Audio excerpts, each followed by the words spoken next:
Sa araw ng kasal ng aking anak, ipinakilala ako ng kanyang mayabang na nobyo sa kanyang boss bilang isang walang trabahong talunan.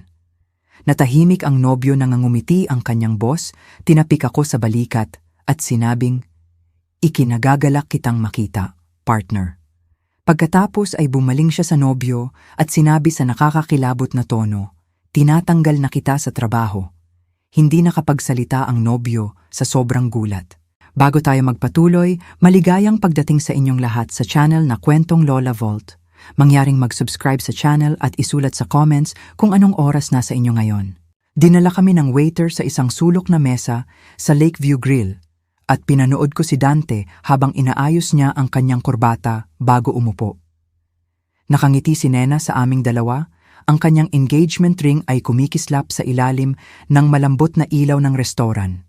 "Kaya, Ginoong Pedring," panimula ni Dante, hindi na hinintay na dumating ang aming mga inumin. Sabi ni Nena, "Kasalukuyan kang nasa pagitan ng mga oportunidad ngayon." Napakurap ako. Nasa pagitan ng mga oportunidad. Ang parirala ay lumutang sa hangin tulad ng isang mamahaling pabango, nakakasilaw at hindi kailangan.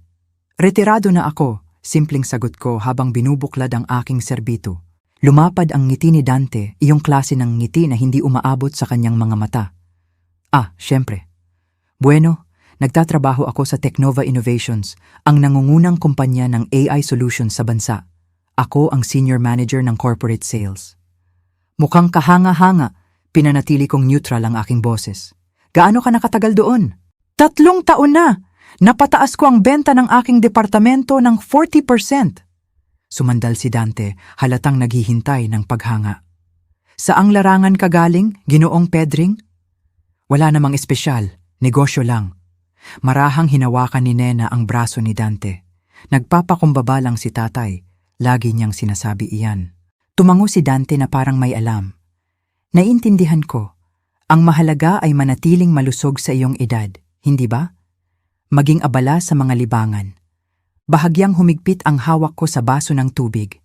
"Sa iyong edad." Ang kanyang pagmamataas ay tumutulo sa kanyang mga salita tulad ng pulot mula sa basag na garapon. "Pinapanatili akong abala ng mga libangan." Pagsang-ayon ko. Dumating ang waiter, handa na ang panulat.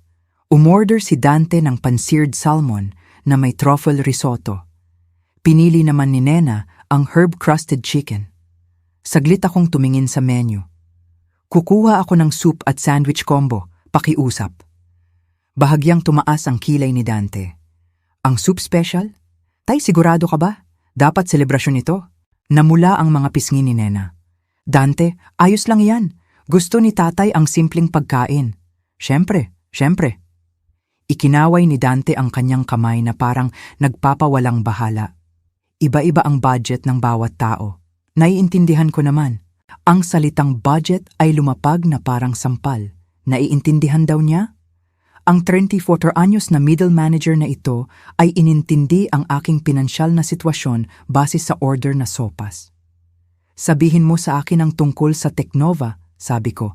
Inililihis ang usapan mula sa aking inaakalang kahirapan. "Anong klaseng AI solutions?" Halatang lumaki ang dibdib ni Dante sa pagmamalaki. "Makabagong teknolohiya, machine learning algorithms para sa corporate efficiency, predictive analytics, automated decision trees. Binabago namin kung paano tumatakbo ang mga negosyo." Nakakamangha. Matagal na ba ang kumpanya? Mga 30 taon na, pero talagang lumago ito sa huling dekada. Bago iyon, siguro isa lang itong garage startup, alam mo na. Ngayon, kumikita na kami ng malaki. Hiniwa ni Dante ang kanyang salmon ng may katumpakan. "Sa katunayan, nakatakda akong ma-promote bilang department director. Baka maging regional manager pa pagkatapos noon." Ngumiti si Nena nang may pagmamalaki. Napakasipag ni Dante. Minsan nagtatrabaho siya ng 60 oras sa isang linggo. 60 oras? Tinaas ko ang isang kilay. Dedikasyon iyan. Ang tagumpay ay nangangailangan ng sakripisyo, Ginoong Pedring. Iyan ang bagay na naiintindihan ng henerasyon ko. Ang tono ni Dante ay nagpapahiwatig na ang henerasyon ko ay kakaunti lang ang naiintindihan. Mabilis ang takbo ng mundo ng negosyo ngayon. Kailangan mong makibagay o maiiwan ka. Sumandok ako ng aking sopas. Nakakagulat na masarap na tomato bisque. Maaaring maging mahirap ang pagbabago. Eksakto. Kaya naman nananatili akong updated sa mga uso sa industriya, dumadalo sa mga seminar at patuloy na nagpapalawak ng network. Hindi na sapat ang basta na lang magpalipas ng buhay. Ang mga kaedad nyo, pasintabi na po, ay minsan naiipit sa mga lumang gawi. Iba na ang mundo ngayon. Hindi mapakali si Nena sa kanyang upuan. Ang ibig sabihin ni Dante ay nagbago na ang mga bagay mula noong panahon ni tatay. Tama, ebolusyon. Mabagal akong tumango. Matira ang matibay at kung ano-ano pa. Hindi napansin ni Dante ang talim sa aking boses. Tumpak. Ang mga kumpanya tulad ng Tecnova ay nagbibigay gantimpala sa inobasyon at resulta. Hindi na uubra ang makalumang pag-iisip. Kailangan namin ng mga sariwang pananaw, agresibong estratehiya at ako ang nagbibigay niyon. Talaga? Ang mga numero ng aking departamento ang nagsasalita para sa kanilang sarili. Ang 40% na paglago ay hindi nangyayari ng aksidente. Sumandal si Dante ng pabulong. Sa atin-natin lang, ang ilan sa mga matatandang empleyado doon ay, sabihin na nating, hindi na makasabay. Pabigat na lang sila kung magiging tapat tayo. Pabigat. Itinago ko ang pariralang iyon sa aking isipan. Ang mga matatandang empleyado ay tiyak na may karanasan naman, mungkahi ko ng mahinahon. Nagkibit-balikat si Dante. Ang karanasan na walang pakikibagay ay pagtigil sa pag-unlad. Mas makabubuti siguro sa kumpanya kung papalitan ang kalahati ng mga senior staff ng mga gutom at bata pang talento. Tumawa si Nena ng kinakabahan. Napaka-passionate ni Dante sa efficiency. Ang passion ang nagdadala ng resulta, patuloy ni Dante, na lalong ganadong magsalita. Iyan ang naghihiwalay sa mga panalo mula sa... Sumulyap siya sa aking mangkok ng sopas. Bueno, mula sa mga taong nakukontento sa kakaunti. Ang insulto ay lumambitin sa pagitan namin tulad ng usok. Mga taong nakukontento sa kakaunti. Mga taong tulad ko, tila. Ang walang trabahong matanda na umu-order ng sopas habang ang matagumpay na nobyo ng kanyang anak ay nag-i-enjoy sa truffle risotto. Dahan-dahan kong ibinaba ang aking kutsara. Ang tunog ng metal sa seramika ay nakakagulat na matalim. Ang pagkakontento ay maaaring isang desisyon, tahimik kong sabi. Hindi narinig ni Dante ang babala sa aking tono. Masyado siyang abala sa paglasap ng kanyang tagumpay laban sa kaawa-awang matanda sa kabilang panig ng mesa.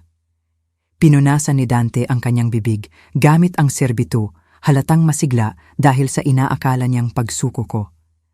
Ang salmon sa kanyang plato ay halos kalahati pa lang naubos pero nasa full lecture mode na siya. Alam nyo, Ginoong Pedring, nire-respeto ko na sinusubukan niyong maging positibo sa inyong sitwasyon. Ang kanyang boses ay may tunong ginagamit sa mga bata o matatanda. Pero naisip nyo na bang mag-consulting gamit ang inyong karanasan? Baka may mga oportunidad. Interesante ang karanasan, maingat kong sagot. Minsan tinuturuan ka nitong manahimik at magmasid. Pero hindi pwedeng magmasid ka na lang habang buhay. Ang sigla ni Dante ay halos maging agresibo na. Kailangan mong sumulong, kumilos. Tingnan niyo ako, plano kong maging department director sa loob ng 1 taon, regional manager sa loob ng 3. Kailangan mong magtakda ng mga layunin. Tumango si Nena bilang pampalakas loob. Si Dante ay talagang nakatuon sa mga layunin. Mahalaga ang mga layunin, pagsang-ayon ko. Bagaman minsan ang mga pinakamahalagang layunin ay hindi halata sa iba. Hindi nakuha ni Dante ang pahiwatig. Eksakto, kaya kailangan mong ipakilala ang sarili mo. Mag-network, kilalanin ang mga tao, ipaalam sa kanila na available ka. Pwede kitang ipakilala sa ilang mga contact kung gusto mo. Baka mga entry-level positions, hindi masyadong mabigat. Entry-level positions para sa akin. Ang irony ay sobrang kapal na pwede ko na itong iserve bilang dessert. Napakabait mo naman, sabi ko. Tungkol ito sa pagbabalik tulong, alam nyo na, pagtulong sa mga kapuspalad. Tumutulo ang pagmamataas sa boses ni Dante. Ang mga matatagumpay na tao ay may responsibilidad na iangat ang iba. Nginitian siya ni Nena. Kita mo, Tay, Talagang may malasakit si Dante sa mga tao. Oo, nakikita ko. Uminom ako ng tubig. Ang iyong habag ay medyo halata. Namayagpag si Dante sa inaakala niyang papuri. Hindi ito tungkol sa pera para sa akin, Ginoong Pedring. Huwag niyo akong masamain. Masarap ang kumita ng milyon-milyon. Pero tungkol ito sa paggawa ng pagbabago. Pagbuo ng isang bagay na makabuluhan. Milyon-milyon. Sinabi niya ito na parang inanunsyo niya ang lunas sa cancer. Pagbuo ng isang bagay na makabuluhan, inulit ko, tulad ng pagkakabuo ng Teknova. Bueno, siguro, pero iba iyon. Ang mga nagtatag noon ay swerte lang siguro. Nasa tamang lugar sa tamang panahon. Ang tunay na inobasyon ay nangyayari ngayon kasama ang mga taong tulad ko na nagtutulak sa hangganan. Swerte. 30 taon ng 18 na oras na trabaho bawat araw, mga hindi nadaluhang hapunan ng pamilya at palaging stress sa pananalapi ay nauwi lang sa swerte. Swerte ang mga nagtatag, mabagal kong sabi. Siguro nga, ibig kong sabihin, ano ba talaga ang alam nila tungkol sa AI noon? Halos wala pa ang teknolohiyang iyon? Malamang natsambahan lang nila ang tagumpay. Tumawa si Dante, ang tunog ay masakit sa aking tainga. Ngayon kami na ang gumagawa ng tunay na trabaho. Ginagawang propesyonal ang kanilang aksidenteng tagumpay. Naramdaman ni Nena ang tumitinding tensyon, ngunit mali ang pagkakaintindi niya sa pinagmulan nito. Tay, gusto lang tumulong ni Dante. Alam niyang mahirap ang maghanap ng trabaho para sa mga taong nagsisimula muli. Nagsisimula muli? Para bang ang buong karera ko ay nabura na iniiwan akong magsimula muli mula sa wala tulad ng isang bagong graduate. Ang pagsisimula muli ay maaaring maging mapagpalaya, sabi ko, kontrolado ang aking boses. Nagbibigay ito sa iyo ng pananaw sa kung ano talaga ang mahalaga. Tumpak, sinunggaban ito ni Dante. Iyan ang ugaling kailangan mo. Bagong simula, bagong mga pagkakataon. Kailangan mo lang maging realistiko tungkol sa iyong mga limitasyon. Ang aking mga limitasyon, ang parirala, ay lumutang sa hangin tulad ng isang hamon. Anong mga limitasyon iyon? Tanong ko ng mahinahon. Sumenyas si Dante ng malabo. Bueno, ang edad ay isang salik. Mabilis ang teknolohiya. Mahirap para sa mga matatandang manggagawa na makasabay. Isa pa, karamihan sa mga kumpanya ay gusto ng mga tao na lalago kasama nila sa mahabang panahon. Pangmatagalang paglago? Naaliw ako. Tulad ng 30 taon? Eksakto. Kita nyo, nakukuha nyo na. Natuwa si Dante sa progreso ng kanyang estudyante. Bagaman siyempre, sa pagsisimula sa inyong edad, tinitingnan nyo siguro ang 5 hanggang 10 taon na maximum bago magretiro. Ang mga kumpanya ay namumuhunan sa hinaharap, hindi sa... Pinigil niya ang sarili. Hindi sa ano? Hindi sa mga panandaliang sitwasyon. Pagtatapos niya ng mahina, inabot ni Nena ang kamay ko sa mesa. Tay, baka dapat iba na lang ang pag-usapan natin. Ngunit tuloy-tuloy na si Dante ngayon, lalong nagiging passionate ang boses. Ang bagay ay, Ginoong Pedring, ang mundo ng negosyo ay nagbibigay gantimpala sa drive at ambisyon. Hindi sapat na basta ka na lang pumasok. Kailangan mo ng bisyon, inobasyon, ang kakayahang baguhin ang mga umiiral na kalakaran. Baguhin ang mga kalakaran, pag-uulit ko. Tama. Tulad ng ginagawa ko sa Teknova, ang mga lumang bantay doon, nakapako sila sa mga makalumang pamamaraan. Akala nila, dahil nandoon na sila simula pa noong umpisa, alam na nila ang lahat. Pero nagbabago ang merkado. Nagbabago ang pangangailangan ng customer. Minsan kailangan mong gibain ang mga lumang sistema para makabuo ng mas maganda. Gibain ang mga lumang sistema na itinayo ng mga maswerteng nagtatag na natsambahan ang tagumpay. Inilapag ko ang aking serbito sa mesa nang may sinasadyang katumpakan. Tahimik ang kilos, ngunit may kung ano dito na nagpatigil kay Dante sa pagsasalita. Paumanhin, sabi ko, tumatayo. Sa tingin ko, kailangan ko ng hangin. Tay! Ang boses ni Nena ay may halong tunay na pag-aalala. Ayos ka lang ba? Pagod lang, sagot ko, dinudukot ang aking pitaka. Naglagay ako ng 2,000 piso, chuzant, sa mesa, sapat na para bayaran ang aking sopas at sandwich, kasama na ang tip. Dapat sapat na ito para sa parte ko. Nanlaki ang mga mata ni Dante sa pera. Ginoong Pedring, hindi nyo na kailangang ipinipilit ko. Inayos ko ang aking jacket. Salamat sa hapunan at sa payo sa karera. Akmang tatayo si Nena. Tay, huwag po kayong umalis. Hindi sinasadya ni Dante na... Ang ibig sabihin ni Dante ay eksakto kung ano ang sinabi niya.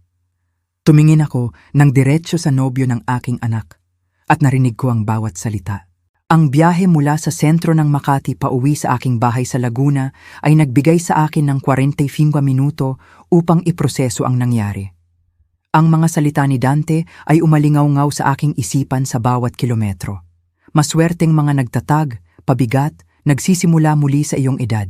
Pagdating ko sa aking driveway, ang unang galit ay tumigas at naging isang bagay na mas mapanganib, malamig at planadong layunin. Binuksan ko ang pinto at dumiretso sa aking opisina sa bahay.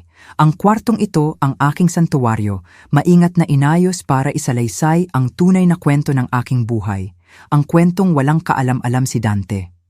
Ang mga dingding ay may mga naka-frame na litrato at parangal na itinatago ko mula sa mga bisita. Ang incorporation papers ng Technova mula 1995 na nilagdaan ni Walter at ako, mga litrato mula sa aming unang matagumpay na paglulunsad ng produkto, mga parangal sa industriya na sumasaklaw sa 3 dekada. Ang artikulo sa Forbes noong 2018 na tumatawag sa akin na tahimik na revolusyonaryo ng AI innovation. Nagarahe kung saan nagsimula ang lahat. Mukha kaming mga bata, desidido, 30 taong gulang at kumbinsidong mababago namin ang mundo. At tama kami. Kinuha ko ang aking telepono at tinawagan si Walter. Sumagot siya sa ikalawang ring tulad ng dati. Pedring, kumusta ang hapunan kasama ang magiging manugang? Nakapagtuturo, maingat kong sabi. Kumusta ang kumpanya? Ganun pa rin kapag wala ka dito. Kaguluhan at kalituhan. Mainit ang tawa ni Walter. Pero seryoso, maayos ang takbo ng lahat. Ang quarterly reports ay mukhang mahusay. Kailan ka ba babalik mula sa eksperimentong pagre-retiro na ito? Nag-e-enjoy pa rin sa pahinga, kaibigan. Bueno, mag-enjoy ka habang kaya mo. Si Dante sa sales ay nag-iingay tungkol sa pagnanais ng mas malaking responsibilidad. Ambisyoso ang bata, ibibigay ko iyon sa kanya. Humigpit ang hawak ko sa telepono. Dante, kilala mo siya? Senior Sales Manager. 3 taon na sa atin. May ilang magagandang ideya, pero may gutom na tingin na nagpapakaba sa akin. Panay ang salita tungkol sa paggawa ng moderno sa ating pamamaraan at pagbabago sa mga makalumang kalakaran. Pagbabago sa mga makalumang kalakaran. Ang parehong parira lang ginamit niya kanina. Anong klaseng pagbabago? Tanong ko. Yung karaniwang sinasabi ng mga mayayabang na bata. Iniisip na magiging mas efficient ang kumpanya kung wala masyadong legacy thinking. Gustong i-restructure ang mga departamento, magpasok ng mga bagong talento. Kahapon, iminungkahi niyang baka may dala tayong masyadong maraming senior deadweight o pabigat na matatanda. Pabigat na matatanda. Heto na naman. Interesanteng pananaw, nasabi ko. Sa atin lang, Pedring, sa tingin ko nakikita niya ang sarili niya na nagpapatakbo ng lugar na ito balang araw. Hindi ko masabi kung kahanga-hangang ambisyon ba iyon o mapanganib na kayabangan. Tinitigan ko ang litrato ng aming mga araw sa garahe. Siguro pareho. Malamang. Anyway, solido ang benta niya, kaya hindi ako masyadong makareklamo. Gusto siya ng board. Tumigil sandali si Walter. Sigurado ka bang ayaw mo pang bumalik? Namimiss ko na may kasamang nakakaalala kung bakit natin sinimulan ang kumpanyang ito. Naaalala ko ng perpekto, tahimik kong sabi.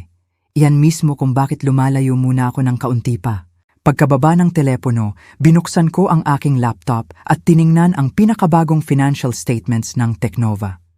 30 taon ng paglago, inobasyon at maingat na pamamahala. Ang taunang kita ay umaabot na sa 10 bilyong piso, P10B. Mahigit 900 empleyado. Lahat ng ito ay binaliwala ni Dante bilang swerte at tsamba. Sumandal ako sa aking upuan at ngumiti sa unang pagkakataon ngayong gabi. Gusto ni Dante na baguhin ang mga kalakaran. Gusto niyang alisin ang mga pabigat. Perpekto. Ibibigay ko sa kanya ang eksaktong hinihiling niya. Ang kasal ay nakatakda sa Hunyo 15. 4 na buwan para hayaan si Dante na patuloy na maniwala na tama ang kanyang pagtatasa sa aking halaga. 4 na buwan para panoorin siyang ipakita ang kanyang tunay na ugali kay Nena, sa pamilya at sa lahat ng mahalaga. 4 na buwan para planuhin ang pinaka-edukasyonal na karanasan ng kanyang mayabang na buhay. Kumuha ako ng papel at nagsimulang magsulat mga komento ni Dante tungkol sa mga nagtatag, ang kanyang pagbabaliwala sa mga may karanasang empleyado, ang kanyang mapagmataas na payo tungkol sa mga entry-level position. Bawat insulto, bawat pagpapalagay, bawat sandali ng kawalang galang ay kailangang tandaan at tugunan. Gusto ng lalaking gibain ang mga lumang sistema at bumuo ng mas maganda. Mahusay, hahayaan ko siyang subukan. Kinuha ko ulit ang litrato sa garahe. Pinag-aaralan ang mas batang mukha ni Walter sa tabi ko. Binuo namin ang Teknova gamit ang aming sariling mga kamay, nagsakripisyo ng lahat para sa isang bisyon na tila imposible sa iba. Pinaghirapan namin ang bawat tagumpay, nalampasan ang bawat kabiguan at lumikha ng isang bagay na tumagal ng higit pa sa mga prediksyon ng bawat ekspertong nagbaliwala sa amin. Iniisip ni Dante na ang karanasan na walang pakikibagay ay pagtigil sa pag-unlad. Malapit na niyang malaman kung ano ang hitsura ng 3 dekada ng pakikibagay kapag ito ay nakatuon sa isang partikular na target. Isinara ko ang laptop at umakyat sa itaas, nagpaplano na ng mga gagawin bukas. Mayroon akong katauhan na dapat panatilihin, isang panlilinlang na dapat perpektuhin, at isang leksyon na dapat ihanda. Gusto ni Dante na makita kung ano ang nangyayari kapag ang mga matatagumpay na tao ay tumutulong sa mga kapuspalad. Malalaman na niya. 2 linggo na ang lumipas mula noong hapunan na iyon. Ginamit ko ang oras ng eksakto sa inaasahan ni Dante.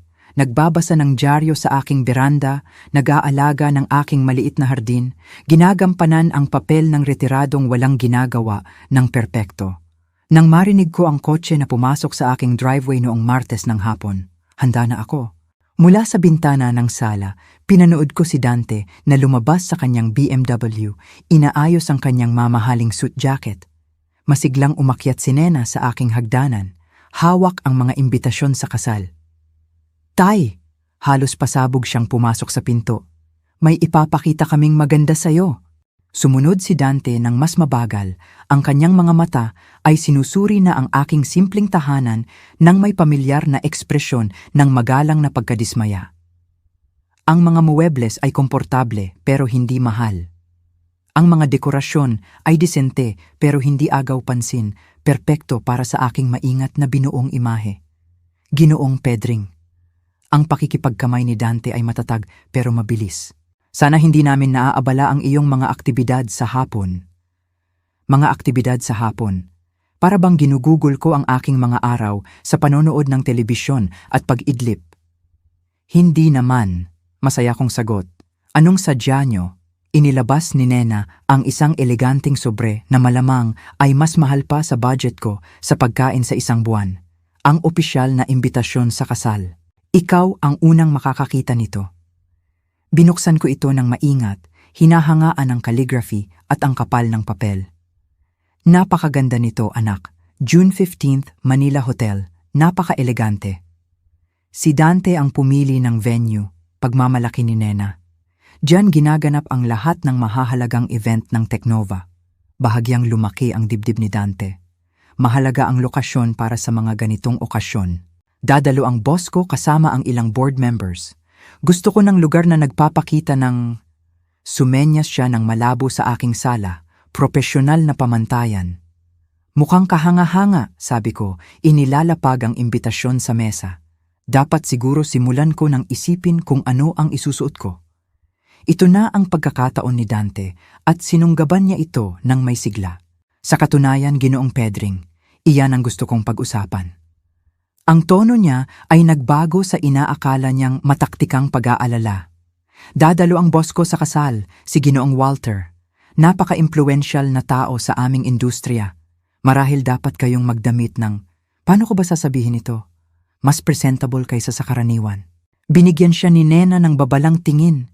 Pero desidido si Dante sa kanyang misyon na pabutihin ang itsura ng kanyang magiging biyenan. Mayroon akong maayos na suit, mahinahon kong sabi. Sigurado akong mayroon kayo, pero hinagod ng tingin ni Dante ang aking simpleng pantalon at cardigan. Inaasahan ni Ginoong Walter ang isang antas ng pagkasopistikado mula sa pamilya ng kanyang mga empleyado. Ang unang impresyon ay napakahalaga sa negosyo. Inaasahan ni Walter ang pagkasopistikado. Kung alam lang ni Dante na kami ni Walter ay naghahati sa pizza at nagtatrabaho ng 20 oras noong ang ibig sabihin ng sopistikado ay pag-alala na magsuot ng parehong medyas. Huwag kang mag-alala, iho, sagot ko na may halong kasimplehan na sana ay nakakapanatag. Alam ko kung paano makitungo sa mga boss. Ang ekspresyon ni Dante ay nagpapahiwatig na duda siya sa sinabi ko. Si Ginoong Walter ay napaka-impluwensyal na tao, Ginoong Pedring. Itinayo niya ang Teknova mula sa wala at ginawang malaking korporasyon. Ang mga taong ganoon ay napapansin ng lahat kung paano ka manamit, magsalita at kumilos. Itinayo mula sa wala. Siguradong matutuwa si Walter sa paglalarawang iyon dahil literal kaming nagsimula sa wala kundi determinasyon at utang sa credit card. Talaga. Pinanatili kong neutral ang aking boses. Magiging interesante na makilala siya. May napansin sigurong kakaiba si Dante sa tono ko, kaya lumapit siya ng seryoso. Ginoong Pedring, hindi ko gustong maging mahirap kausap, pero ang kasal na ito ay kumakatawan din sa aking profesional na hinaharap. Ang opinyon ni Walter sa koneksyon ng aking pamilya ay makakaapekto sa aking karera. Kailangan kong gumawa ang lahat ng tamang impresyon. Ang tamang impresyon, ibig sabihin, kailangan kong magmukhang matagumpay para hindi mapahiya si Dante, pero hindi sobrang matagumpay na matatabunan siya. Anong klaseng impresyon ang inaasahan mo? Tanong ko. Kagalang-galang, konserbatibo, isang taong nakakaunawa sa halaga ng pagsisikap at tradisyonal na kaugalian. Ang boses ni Dante ay may tunong nagpapaliwanag ng simpleng konsepto sa isang mabagal na bata. Pinahahalagahan ni Walter ang mga taong nakuha ang kanilang pwesto sa pamamagitan ng dedikasyon at merito. Nakuha ang pwesto sa pamamagitan ng dedikasyon tulad ng paggugol ng 30 taon sa pagbuo ng kumpanya mula sa wala. Marahil naramdaman ni Nena ang tensyon. Tay, baka dapat tayong tumingin ng suit mo ng magkasama. Matutulungan kitang pumili ng magandang kurbata. Napakabait mo, anak. Nginitian ko ang aking anak na antig sa kanyang pagtatangka na pag-ayusin ang kanyang ama at nobyo. Sigurado akong makakahanap ako ng angkop. Hindi pa tapos si Dante sa kanyang proyekto. Ang mahalaga ay magpakita ng dignidad. Ginoong Pedring, si Walter ay may napaka-tradisyonal na ideya tungkol sa values ng pamilya at personal na responsibilidad. Naniniwala siya na dapat iharap ng tao ang kanilang sarili ng may pagmamalaki anuman ang kanilang kalagayan. Anuman ang kanilang kalagayan. Ang parirala ay lumutang sa hangin tulad ng isang eleganteng insulto na nakabalot sa sutla. Naiintindihan ko ng lubos, sabi ko. Ang presentasyon sa sarili ay nagsasabi ng marami tungkol sa karakter. Eksakto. Lumiwanag ang mukha ni Dante na tuwa na naabsorb ang kanyang leksyon. Mas mahalaga ang karakter kaysa sa laman ng bangko para sa mga taong tulad ni Walter. Kaya niyang makita ang tunay na kalidad kahit sa malayo. Tunay na kalidad.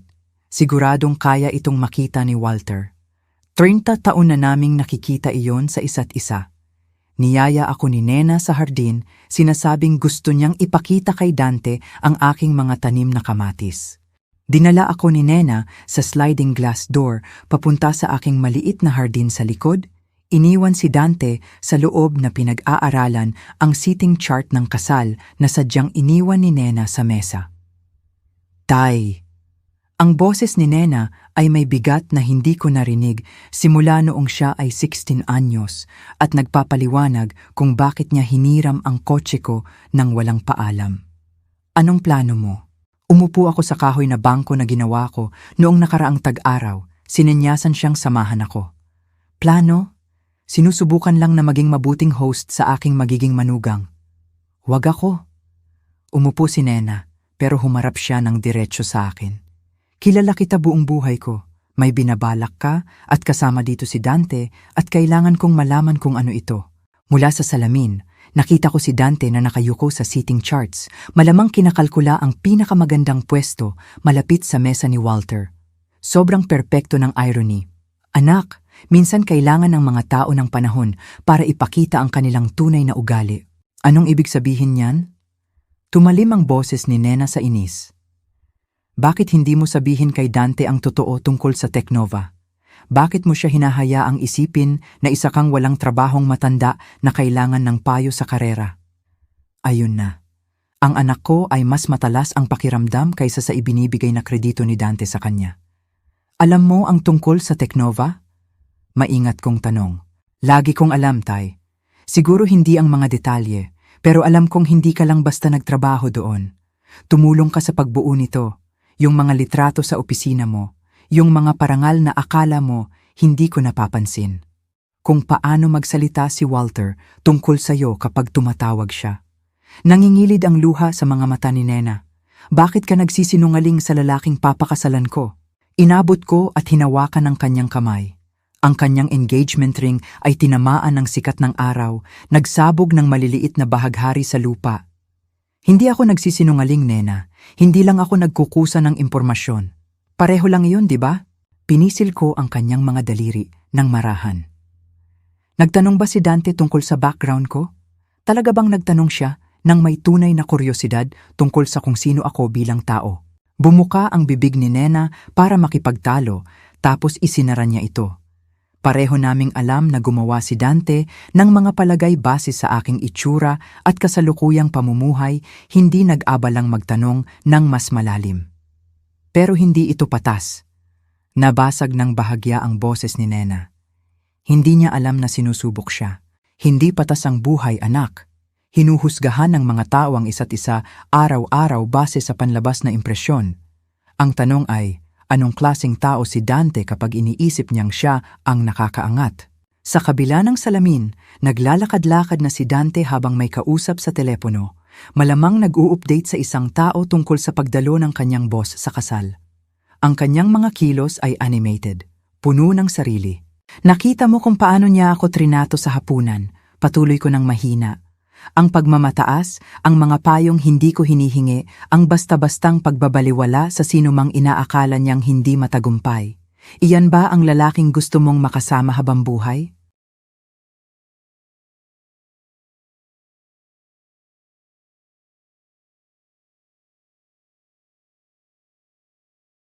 Sigurado akong ganun siya. Pero ang karakter ay hindi kung ano ang ginagawa natin kapag madali, Nena. Ito ay kung ano ang ginagawa natin kapag iniisip nating walang importanteng nakatingin. Kaya, naghahanda ka ng leksyon para sa kanya? Ang boses ni Nena ay may halong pag-aalala at kuryosidad. Anong mangyayari sa kasal kapag nalaman niya? Ngumiti ako, nararamdaman ang pamilyar na kasiyahan ng isang maayos na plano. Malalaman niya na ang mga palagay ay maaaring mapanganib, na ang pagtrato sa tao ng may respeto ay hindi dapat base sa balanse ng bangko o titulo sa trabaho, na ang kabutihan ay hindi dapat nakadepende sa katayuan sa lipunan. At kung hindi siya matuto, kung magagalit siya o mapapahiya, malalaman mo kung sino talaga ang pinapakasalan mo. Lumingon ako para tingnan ang aking anak ng diretso. Nena, hindi ko sinusubukang sirain ang kaligayahan mo. Sinusubukan kong protektahan ito. Mas mabuting makita mo ang tunay niyang ugali ngayon kaysa madiskubre ito 5 taon na kayong kasal. Tinitigan ni Nena ang kanyang mga kamay, dahan-dahang iniikot ang engagement ring sa kanyang daliri. Gusto mong ilihim ko ito hanggang sa kasal? Gusto kong manood ka, talagang manood, kung paano tratuhin ni Dante ang mga taong inaakala niyang nasa ibaba niya. Panoorin mo kung paano siya magsalita tungkol kay Walter, tungkol sa tagumpay, tungkol sa kung ano ang nagpapaging dapat-dapat sa respeto. Tumigil ako sandali. At saka ka magdesisyon para sa sarili mo kung anong klaseng buhay ang gusto mo. Paano kung magdesisyon akong si Dante ay eksakto kung sino ang iniisip ko? Kung gayon ay sasayaw ako sa kasal mo at tatanggapin siya sa pamilya ng may tunay na kagalakan. Seryoso ako sa bawat salita. Pero Nena, Siguraduhin mong nakikita mo siya ng malinaw, hindi lang kung ano ang inaasahan mong nandoon. Tumayo si Nena, pinapagpag ang dumi sa kanyang maong. Sa kabila ng salamin, tinatapos na ni Dante ang kanyang tawag, hinahanap na kami ng may kaunting pagkainip. Kamumuhian ka niya kapag nalaman niya, mahina niyang sabi. Siguro.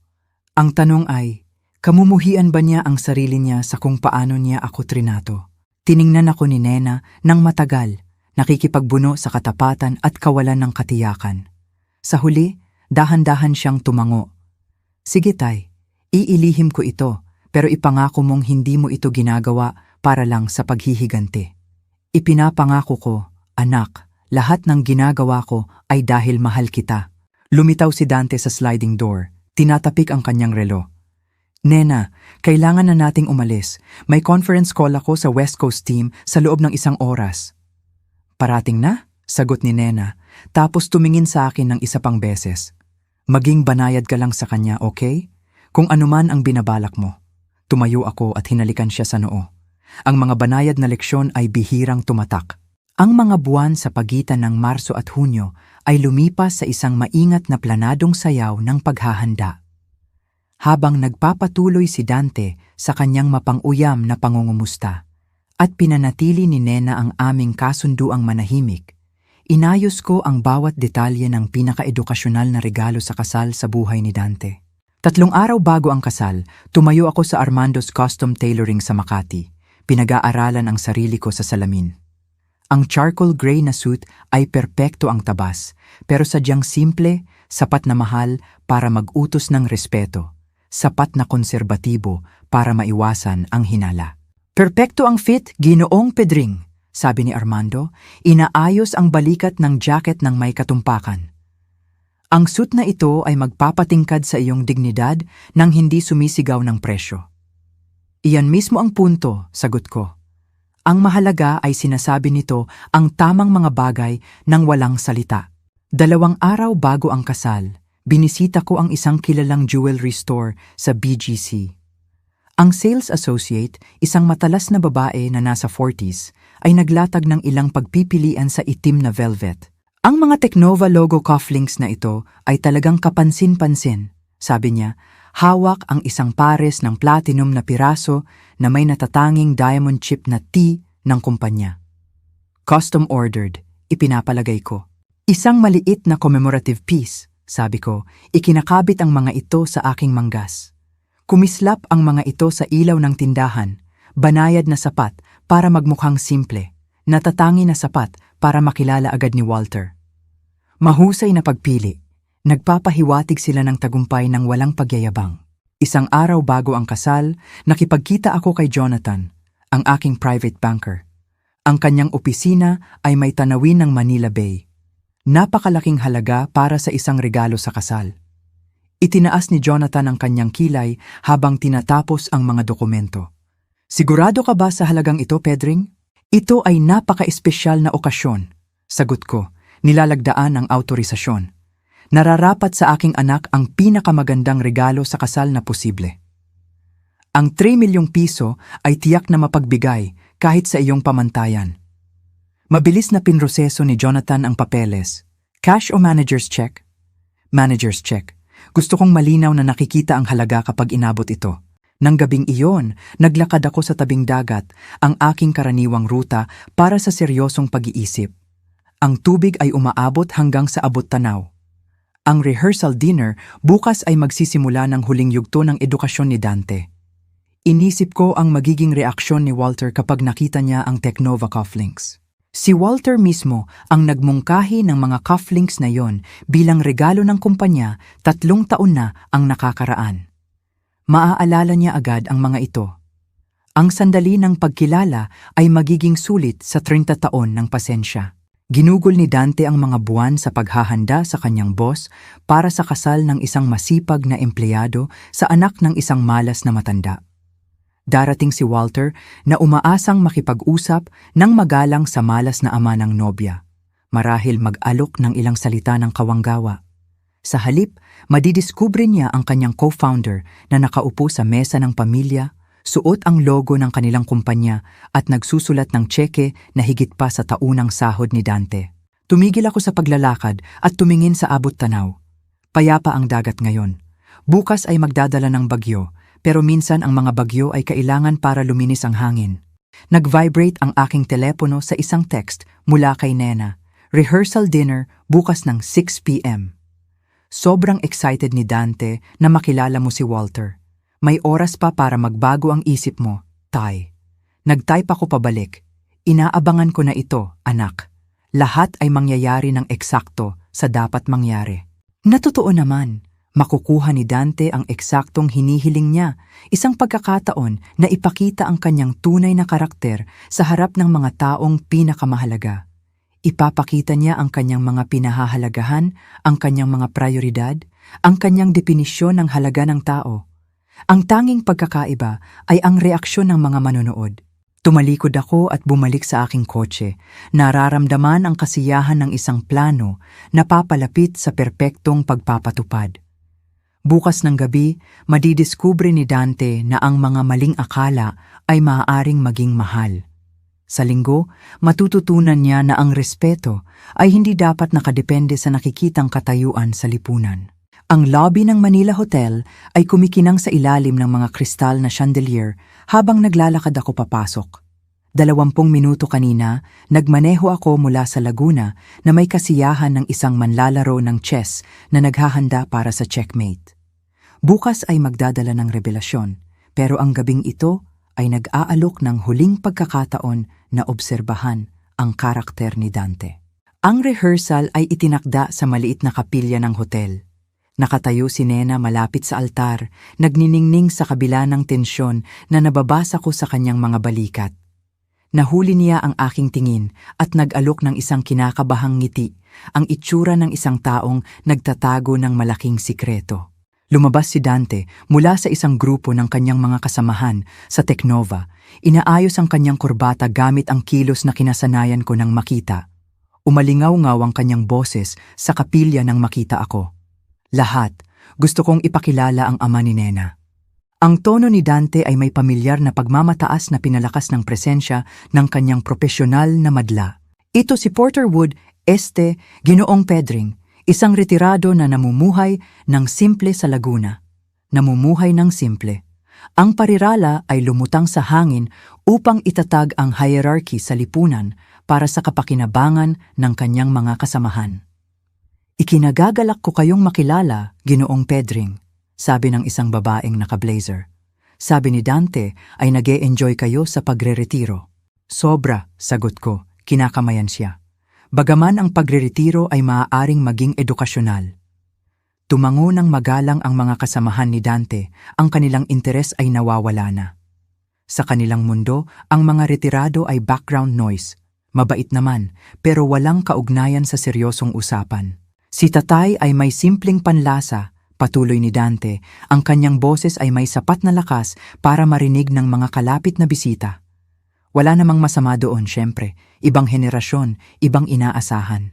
Ibang inaasahan. Naramdaman ko ang bahagyang paghigpit ng aking panga.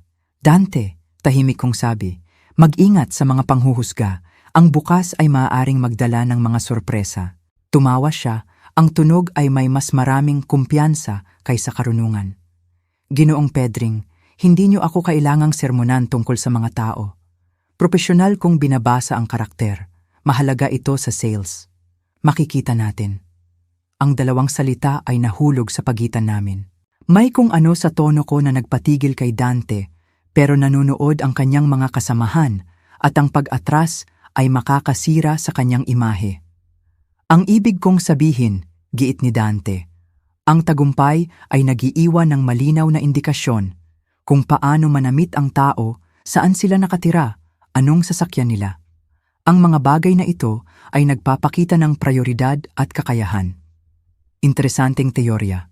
Hindi ito teorya, ito ay obserbasyon. Tingnan niyo si Walter, ang boss ko, na darating bukas. Makikita mo ang kalidad niya kahit sa malayo.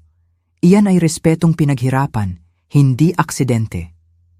Respetong pinaghirapan. Matatawa si Walter sa paglalarawang iyon. Isinasaalang-alang na pinaghirapan namin ang aming respeto ng magkasama, natutulog sa sahig ng opisina at nabubuhay sa pizza sa loob ng 30 taon. Lumapit si Nena, nararamdaman ang panganib. Baka dapat tayong mag-focus sa seremoniya bukas. Pero ganado na si Dante, pinalakas ng kanyang madla. Ang punto, Ginoong Pedring, ay ang karakter ay nakikita sa mga pinili. Pinili ni Walter ang kahusayan sa bawat hakbang. Ang iba, sumenyas siya ng malabo sa aking direksyon. Ang iba ay pinipili ang ginhawa kaysa tagumpay. Ginhawa kaysa tagumpay, ang insulto ay tumpak, dinisenyo para makasakit ng hindi mukhang bastos. Masyado kang kumpiyansa sa iyong mga pagtatasa, sabi ko. Ang boses ko ay may halong talim. Ang kumpiyansa ay nagmumula sa katumpakan. Hindi pa ako nagkamali sa paghusga sa kakayahan ng isang tao. Ang ngiti ni Dante ay nagpapahiwatig na nanalo lang siya ng isang mahalagang punto. Kahit kailan, mabilis na ipinapakita ng tao ang kanilang sarili kung alam mo kung ano ang hahanapin. Dahan-dahan akong tumayo, nararamdaman ang bigat ng 4 na buwang pasensya na namumuo sa isang malamig na layunin. Tumahimik ang kapilya. Dante, tama ka sa isang bagay, sabi ko, binubutunis ang aking jacket ng may maingat na kilos. Ang karakter ay talagang nakikita sa mga pinili. Eksakto ang punto ko. Bukas, magkakaroon ka ng ilang pagkakataon para ipakita ang sayo.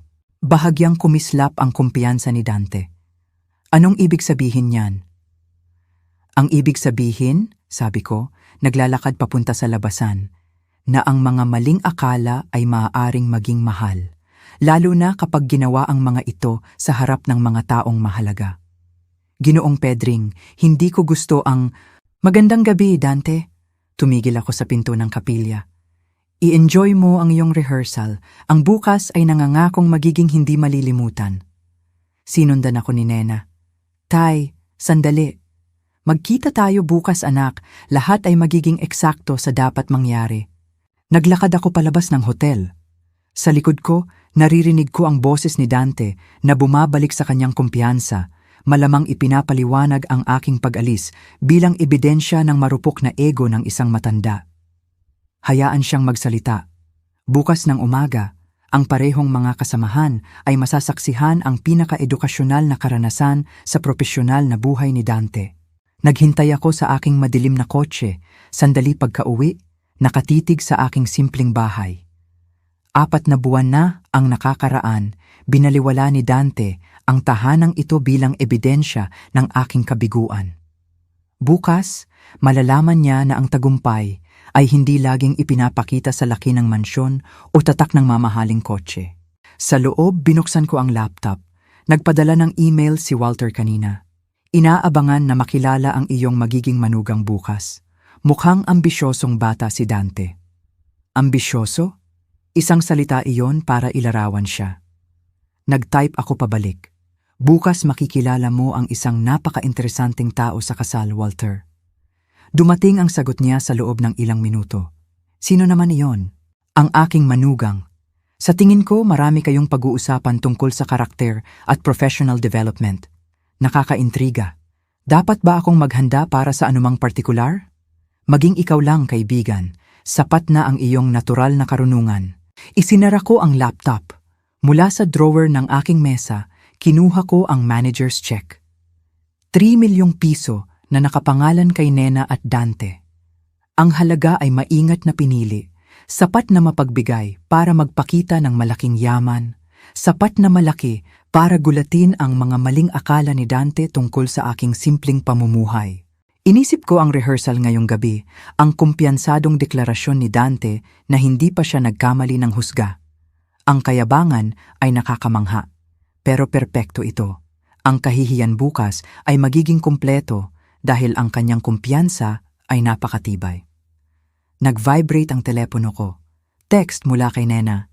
Tay, ayos ka lang ba? Nakokonsensya si Dante sa nangyari ngayong gabi. Nag-type ako pabalik. Nararamdaman ni Dante ang eksaktong dapat niyang maramdaman. Lilinawin ng bukas ang lahat para sa lahat. Perpekto ang kalituhan ni Walter. Wala talaga siyang ideya kung ano ang naghihintay sa kanya sa kasal. Kapag nakita niya ang Teknova cufflinks, kapag ipinakilala ako ni Dante bilang walang trabahong ama ni Nena, kapag dumating na ang sandali ng pagkilala, ang ekspresyon ni Walter ay magiging sulit sa 30 taon ng aming pagsasama.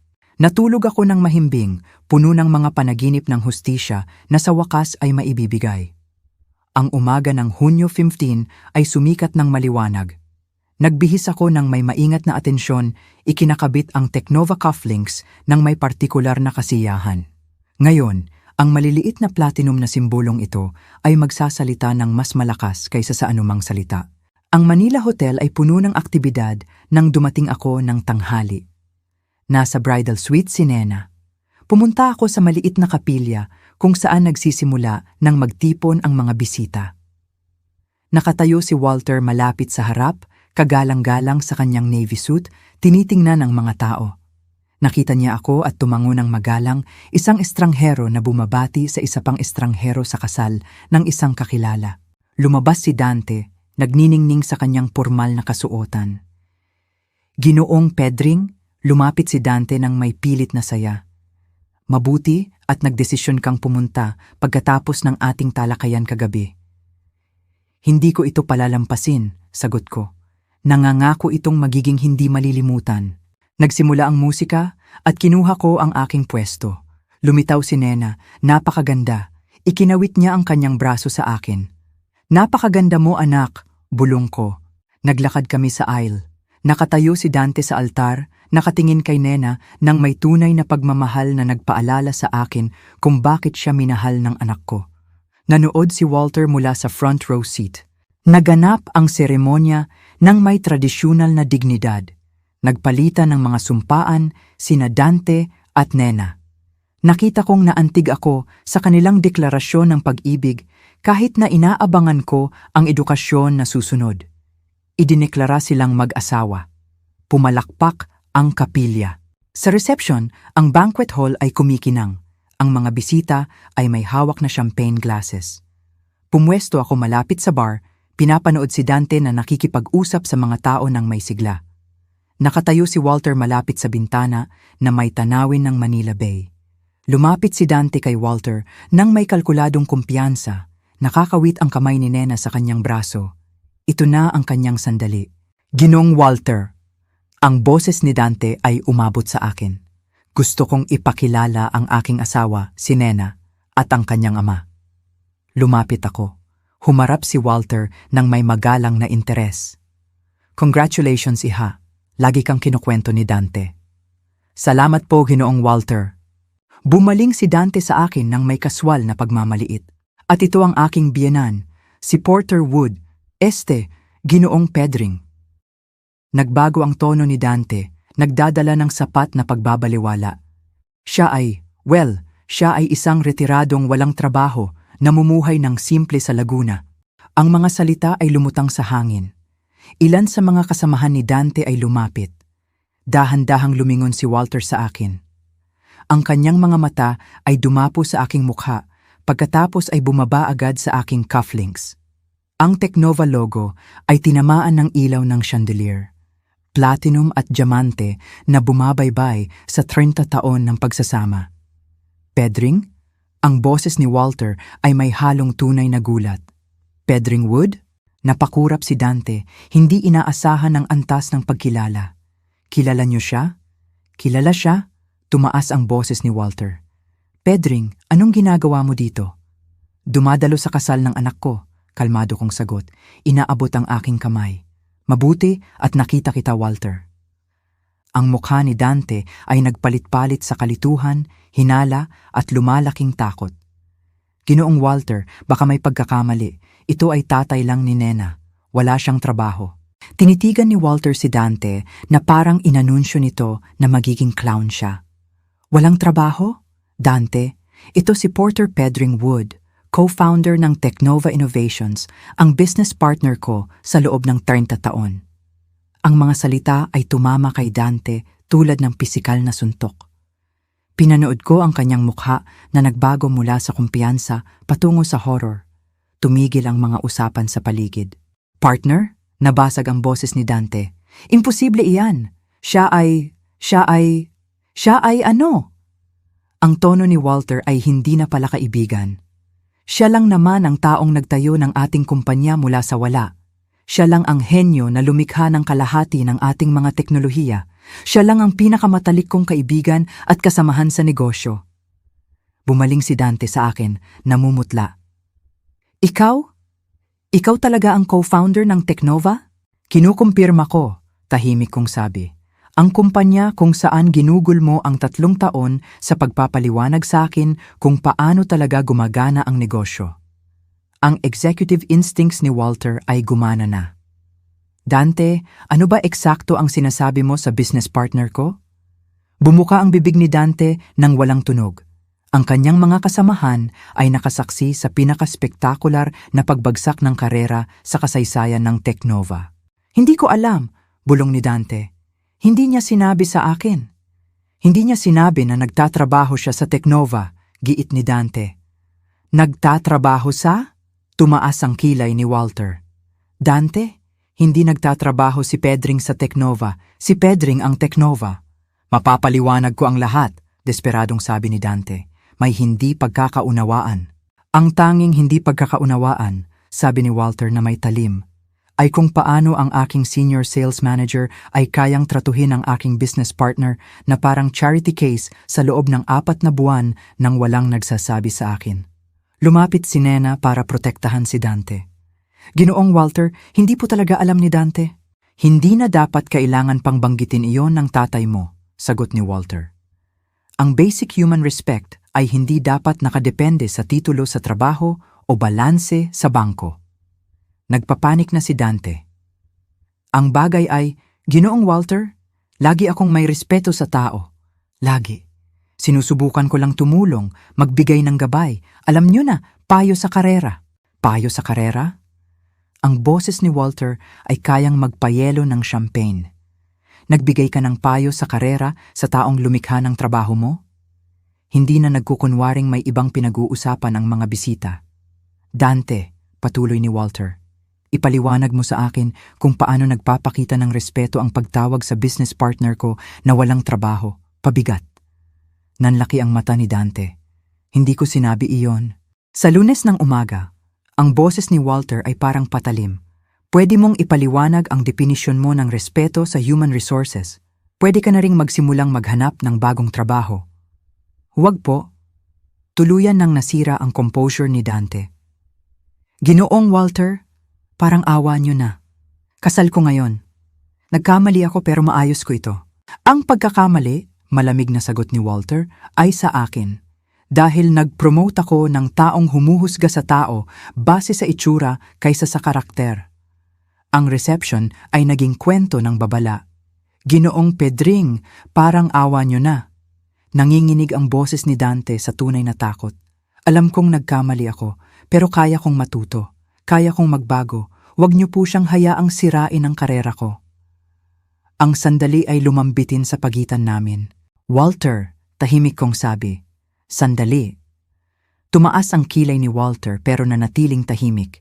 Tumingin ako kay Dante. Ang kanyang mga kamay ay nanginginig. Dante, sabi ko, tumingin ka sa akin. Tumingala siya at nakita ko ang tunay na pagsisisi. Tinatanggap ko ang iyong paumanhin. Pero mayroon akong isang kondisyon. Kahit ano, bulong ni Dante. Huwag na huwag mo nang huhusgahan ang halaga ng isang tao base sa laki ng kanilang sahod o tatak ng kanilang damit. Tumigil ako sandali. Ang karakter ay hindi sinusukat sa pera at ang respeto ay hindi dapat nakadepende sa bank statement. Tumango si Dante, may luha sa mga mata. Naiintindihan ko, pangako. Bumaling ako kay Walter. Walter, gumawa si Dante ng mga palagay base sa kulang na impormasyon. Nagawa na nating lahat iyan. Lumambot ng kaunti ang mukha ni Walter.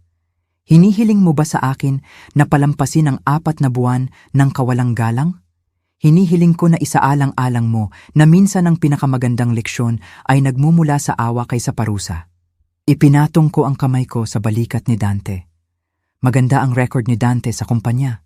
Siguro ang karanasang ito ay gagawin siyang mas mabuting manager. Tumango si Walter ng dahan-dahan. Dante, Mananatili ka sa pwesto mo pero under probation ka ng 6 na buwan.